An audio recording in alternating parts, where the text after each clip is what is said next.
Hi, my name is Brooke, and I've been in customer service since I was about 8 years old because my grandpa owns the Cincinnati Dinner Train, which is really cool. So I kind of ran the register. I served as well for a long time.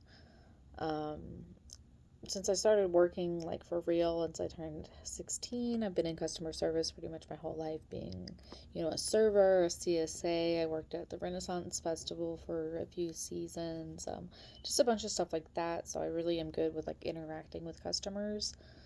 And then I also play D&D, which is kind of cool because it helps with like problem solving skills, thinking on my feet, and just team building in general, working with people.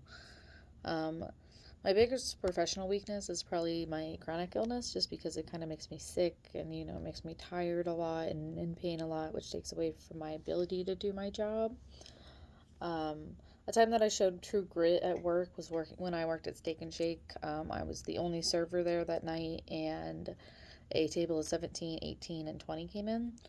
And I had to, think on my feet, work really fast to make sure that everybody got the correct food within a reasonable time. And, I kind of just communicated with everybody that, I'm the only one there, and everybody was really understanding. And I actually made like $300 that night, which was cool.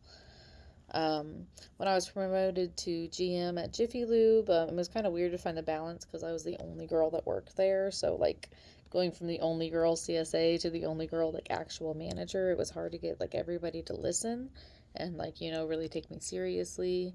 I did have a coworker that usually, like, never really listened to me, and he always said, like, listen, Linda, like, when I tried to give him any like constructive criticism or tell him, to do something that's a little outside of his job, which was working in the pit. Like if I assigned him to work upstairs or, do something else like clean or anything, he just didn't listen. So I had talked to him a few times about it, and he just never really changed his, behavior.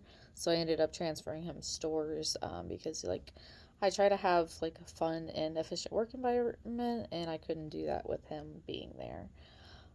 So now I work at Macy's call center, which is kind of cool, and I love it because I kind of pretty much shop all day.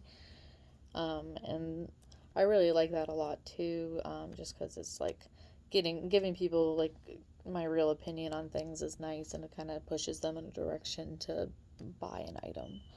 Well, I think that's about it. So, bye. Thank